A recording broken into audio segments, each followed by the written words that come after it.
Rajasthan police का स्थापना दिवस। राजस्थान पुलिस अकादमी में सीएम ने ली परेड की सलामी। सीएम भजनलाल ने किए 3 बड़े ऐलान।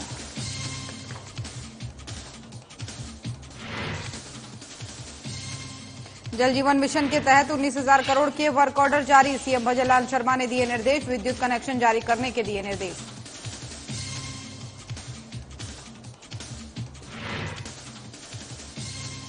जम्मू कश्मीर में आतंकी हमले में जयपुर के एक ही परिवार के मारे गए 4 लोग। राजस्थान सरकार पीड़ित परिजनों को 50-50 लाख रुपए की आर्थिक सहायता देगी।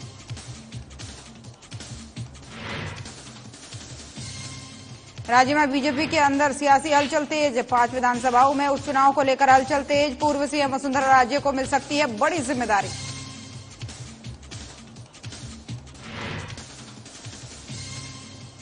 राजस्थान में कई जगहों पर मानसून सक्रिय तो कई जगहों पर चल रहा लू का कहर। तापमान में देखने को मिल रहा बड़ा उलटफेर। 16 जून से प्री मानसून के लग रहे अनुमान।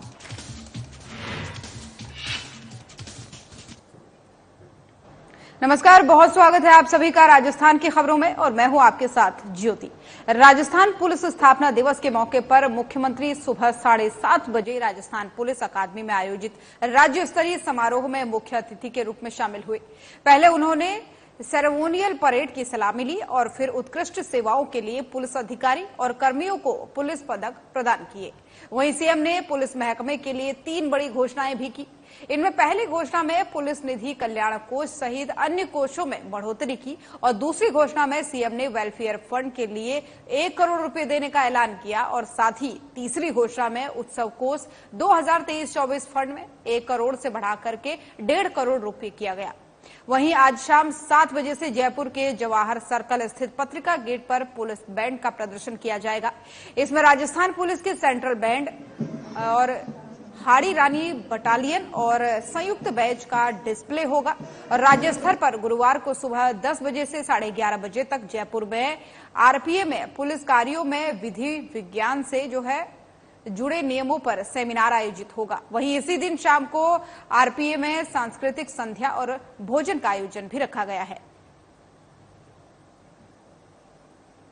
तो जयपुर से आपको खबर बता रहे हैं जहां पर राजस्थान पुलिस का स्थापना दिवस आज मनाया गया है और इस स्थापना दिवस में खुद मुख्यमंत्री भजनलाल पहुंचे और यहां पर वो उस परेड की सलामी लेते हुए भी नजर आए। आपको बता दें कि इस बीच उन्होंने 2-3 बड़ी घोषणाएं भी की और उन घोषणाओं में हमने आपको बताया कि जिसमें उन्होंने वेलफेयर फंड के लिए 1 करोड़ रुपए देने का ऐलान किया और साथ ही एक और घोषणा उन्होंने की जिसमें उत्सव कोष 2023-24 के फंड को 1 करोड़ से बढ़ाकर के 1.5 करोड़ किया गया। वहीं आपको बता दें कि आज शाम को भी कई कार्यक्रम इसको लेकर होने वाले हैं। कल भी कुछ कार्यक्रम इसके लिए रखे गए हैं। उसके बाद भोजन होगा और तमाम सारे सांस्कृतिक कार्यक्रम भी इसको लेकर के होंगे। आपको साथ ही बता दें कि जब मुख्यमंत्री वहां पर पहुंचे तो पहले उन्होंने परेड की सलामी ली।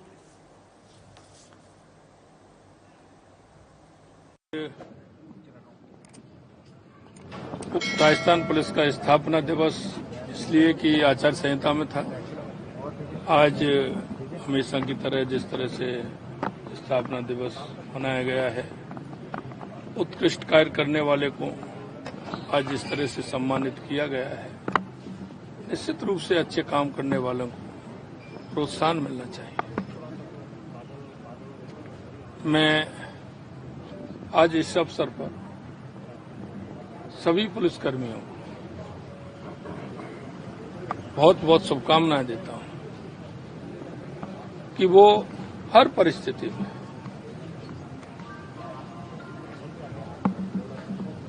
कोई भी त्योहार हो, किसी तरह के कार्यक्रम हो, उन सभी में दिन रात मेहनत करते हुए, हर परिस्थिति से मुकाबला करते हुए हमारी पुलिस जिस तरह से काम करती है, मैं उन सबको बहुत धन्यवाद और साधुवाद भी देता हूं और इस मौके पर कहना चाहता हूं कि जो हमारा ध्येय वाक्य है, निश्चित रूप से हमारी राजस्थान की पुलिस उस ध्येय वाक्य के आधार पर चलती है। उस ध्येय वाक्य को लेकर के हर हमारा पुलिस का अधिकारी काम करता है। मैं कहना चाहता हूं जिस तरह से पिछले दिनों में हमारी पुलिस ने जो काम किया है वो आप सभी देख रहे हैं और मैं कहना चाहता हूं कि राजस्थान के अंदर किसी भी प्रकार का कोई भी, तो आप देख रहे हैं जिस तरह से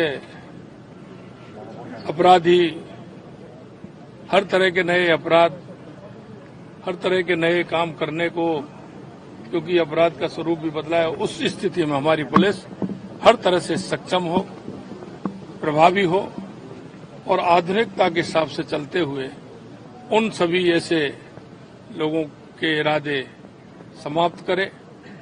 और हमने भी कहा है कि हम पुलिस के हर क्षेत्र में जो उनको आवश्यकता आधुनिक तरीके से होगी उसको उपलब्ध कराएंगे, लेकिन राजस्थान को एक सौहार्दपूर्ण और शांतिपूर्ण वातावरण रहे, आम जन में विश्वास रहे, इसको कायम करने का काम। और राजस्थान सरकार ने कई दौर की बातचीत के बाद से जम्मू कश्मीर में 9 जून को आतंकी हमले में मारे गए जयपुर के एक ही परिवार के 4 लोगों के आश्रितों को 50-50 लाख रुपए की आर्थिक सहायता और 2 आश्रितों को संविदा पर नौकरी देने की घोषणा की है। सरकार परिवार के एक सदस्य को डेयरी बूथ भी आवंटित करेगी। वहीं मृतकों के शव मंगलवार को ट्रेन से जयपुर पहुंची। मौके पर जुटे जो लोग हैं उन्होंने आतंकवाद के खिलाफ नारेबाजी भी की। तो आपको बता दें कि जम्मू में जो आतंकी हमला हुआ था उसमें आपको बता दें 9 जून को ये हमला हुआ था और इसको लेकर के जो है कई दौरों की बातचीत हो गई। जम्मू कश्मीर में 9 जून को इस आतंकी हमले में मारे गए जयपुर के एक ही परिवार के 4 लोगों के आश्रितों को जो है 50-50 लाख रुपए की आर्थिक सहायता देने की घोषणा हुई है और साथ ही जो है संविदा पर नौकरी देने की घोषणा भी हुई है 2 आश्रितों को। और सरकार जो है परिवार के एक सदस्य को डेयरी बूथ भी आवंटित करेगी, ऐसा कहा गया है। और जो शव है मृतकों के जो इस आतंकवादी हमले में मारे गए थे वो मंगलवार तक ट्रेन से जयपुर पहुंचे और जब वो शव वहां पर पहुंचे तो आतंकवाद के खिलाफ वहां पर मौजूद लोगों ने काफी नारेबाजी भी करते हुए यहां पर दिखे।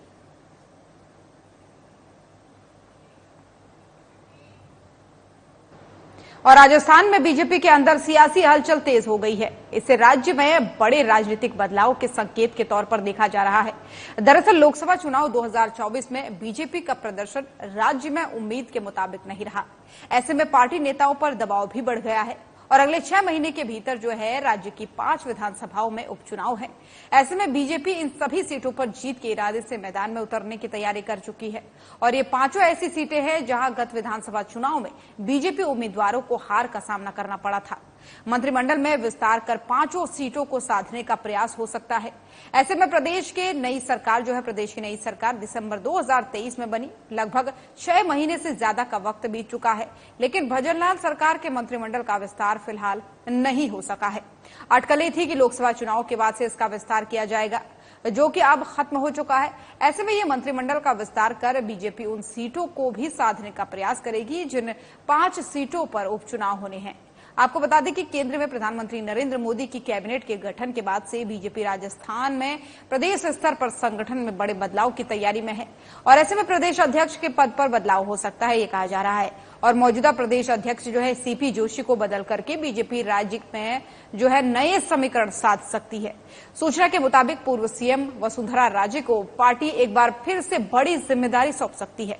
राजनीतिक विश्लेषकों का मानना है कि अगर वसुंधरा राजे के चेहरे को आगे किया जाता है तो लोकसभा चुनाव के नतीजे बीजेपी के लिए और बेहतर हो सकते थे।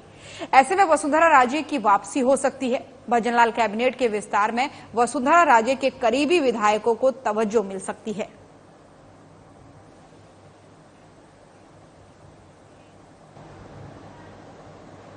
और केंद्र में मोदी कैबिनेट के गठन के बाद से अलवर जिले की किस्मत खुल गई है। अलवर से सांसद भूपेंद्र यादव को मोदी मंत्रिपरिषद में कैबिनेट मंत्री बनाया गया। उन्हें केंद्र में दूसरी बार जगह देते हुए पर्यावरण, वन और जलवायु परिवर्तन मंत्रालय की जिम्मेदारी दी गई है। तो वहीं भजनलाल सरकार में जो है अलवर से विधायक संजय शर्मा को भी वन मंत्री बनाया गया है और जिसे अलवर जिले की किस्मत खुलती नजर आ रही है। केंद्र और राज्य में एक ही विभाग के एक ही जिले के 2 मंत्री होंगे। अब इसका लाभ जो है जिले में कितना मिल पाता है ये तो देखने योग्य बात होगी।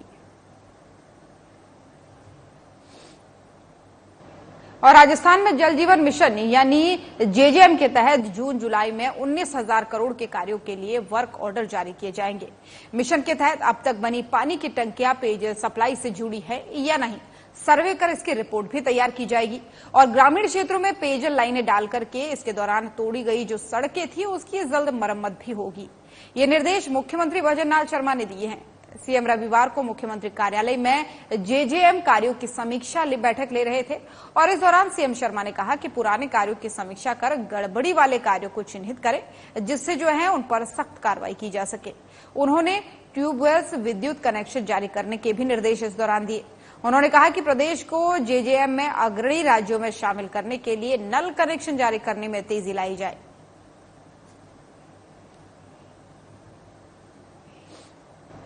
और वहीं राजस्थान में हर रोज मौसम में बदलाव देखने को मिल रहा है। बीते दिन जो है राज्य के कई हिस्सों में बारिश देखने को मिली और उसी के साथ ही ओले भी गिरे। पिछले 14 घंटों में राजस्थान के दक्षिणी भागों में मेघ गर्जन के साथ साथ बारिश भी हुई, तो वहीं दूसरी तरफ राज्य के उत्तरी भागों में कहीं कहीं हीट वेव दर्ज की गई। राज्य में सर्वाधिक तापमान 45.6 डिग्री रहा और चूरू में दर्ज किया गया ये जो सबसे अधिक तापमान है। सर्वाधिक बारिश जो है 30 mm दानपुर, बांसवाड़ा, नाथद्वारा में दर्ज की गई। वहीं मानसून की आहट भी सुनाई देने लगी है। आपको बता दें कि बीती रात सबसे अधिक न्यूनतम तापमान 33.6 डिग्री अलवर का दर्ज किया गया। करौली, कोटा, जयपुर का न्यूनतम तापमान जो है 32 डिग्री से अधिक तापमान दर्ज किया गया। वहीं बीकानेर, जोधपुर, धौलपुर का न्यूनतम तापमान 31 डिग्री से अधिक तापमान रहा। तो वहीं चूरू, हनुमानगढ़ी, श्रीगंगानगर, भरतपुर और अलवर जिले में हीट वेव यानी लू की चेतावनी विभाग ने जारी की है। साथ ही आपको ये भी बता दें कि राजस्थान में प्री मानसून सक्रिय हो गया है और उम्मीद है कि राजस्थान में 16 जून से प्री मानसून की गतिविधियां आरंभ हो जाए।